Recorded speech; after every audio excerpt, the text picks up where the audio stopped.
going on with this newsletter? I mean, there's some great stuff in here this week. I'll tell you what, there's some highlights that most people in this country just would never know about. So pay attention. Around the country, some of the highlights in there is in Missouri, the Game and Fish Department reported 8,599 deer taken during alternative methods portion of the hunting season. Amazing. The only other thing, I think we talked about this golden trout that's not really native to Wyoming, but they've seen them in the state for more than 100 years. And since 1985, the department has stocked 88 different waters with golden trout. So it's going to become a mainstay in that state. Okay, let me ask the pragmatic question of the obvious. So they've seen it in the state more than 100 years ago. So how long do you have to be in the state before you're categorically indigenous? Oh, I don't know. I don't have any idea. My assumption here is that they haven't seen that many, but they figured they've been there that long. It's probably a mainstay. And, okay, we're going to start raising these up from fingerlings and stocking them. I don't know. I guess that's what they did. I don't know any more than what I read, but that seems to be the case. Yeah, okay. All right. Just curious. Let's go down under the fishing category. This article started out by saying that everyone's in favor, or most places or game and fish departments favor the enjoying the water anytime, anyway, but it's becoming clear that more of us using kayaks to access fishing and near-shore exploration are winding up drowned. They have the highest fatality rate per vessel according to the U.S. Coast Guard.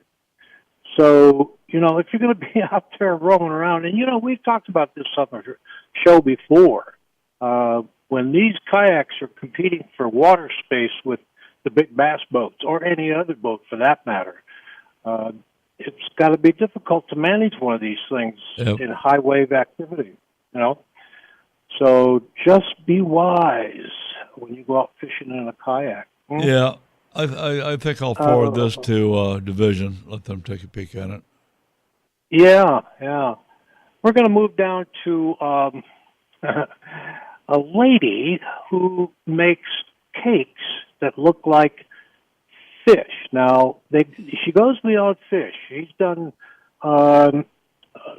mule deer heads and raccoons, and they're all cakes. In this case, with a picture there, it looks just like a fish. In fact, when I first opened this up, this was the picture in my source. And I thought, wow, those are some nice fish, until I found out they were cakes. These are made by Dusty the Fish Cakes Lady, all right? And she's getting $2,000 and up for special events for crazy anglers who want to fish that, cake of some sort. I don't know. I thought it was a joke, until I clicked on, read more and look at the work she does. Is just absolutely fascinating. Just fascinating. Isn't it though? I would love to have her on the show. Absolutely, I would. Wouldn't that be cool? That would be really cool. I don't know. You know what? I'll go out this week and get on our website and see if there's a contact. Contact us type. Yeah, of thing. the mule deer that she has, she's got a whitetail there with a drop tine. Yeah, I think they show that 2 times, I think. Well, look at the golden retriever. With a duck. Yeah. Unbelievable. That is unreal. Wow, she does great work. That's for doggone sure. Yeah, she does. Yeah. I mean, and she's got a rattlesnake in there, and holy smokes! At any rate, I'll try and get a hold of her. See what we can do. That'd be awesome. Yeah. Okay. Yeah. Idaho angler catches and releases a jumbo 23 3/4 inch state record smallmouth. What I was hoping for but couldn't find anywhere is what that fish weighed. But nonetheless, it's a state record in terms of length. That's a big fact. I don't know why they do that kind of thing. I don't know why they wouldn't include the weight. I don't know. At any rate,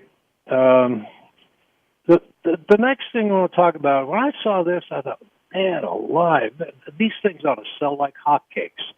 It's called the Seakeeper, and it's for any big boat angler or anglers with big boats, and it's for their stabilization while up and running, where they can do what's called a smart trim tab. And this video that's in the newsletter gives you an idea just how the huge impact this has on stability and control. It's amazing, just amazing. I don't want to show it now. Well, if you don't get the newsletter, you'll never see this. I guess that's the only way I can put that. And as we talked during the radio show, a semi-truck kills 13 Yellowstone bison in a collision near the national park. This is unbelievable. All 13 bison were either killed upon impact or euthanized shortly thereafter. That's how bad the damage was. Yeah, no doubt. And I would like to like hear. I'd like to hear the whole story. What the road condition was, whether it was straight, whether you're going into a curve, coming out of a curve, whether the roads were iced, slick, what the case is. The buffalo are standing out in the middle of the road. They do it all the time. Heck yeah. That's what they do up there. That's right. And I'd like to know how fast that guy was driving that 18-wheeler, that big rig. And for him to take out 13 buffalo, let's say the average, you got a 1,000-pound animal. Let's say he just bumped into 13,000 pounds. And for him to be able to drive away, he had to have a cow catcher on the front of that, or a buffalo catcher, if you will. Enough to kill those. Unbelievable. Yeah, that's crazy. Even with a semi-truck that doesn't have any of that, if he's going fast enough, and you know how they congregate out on the road. I mean, there could have been those 24 buffalo there, for example, and he just nailed them doing 60 or 70 miles an hour. If I remember correctly, the driver, I think he fled the scene. Okay.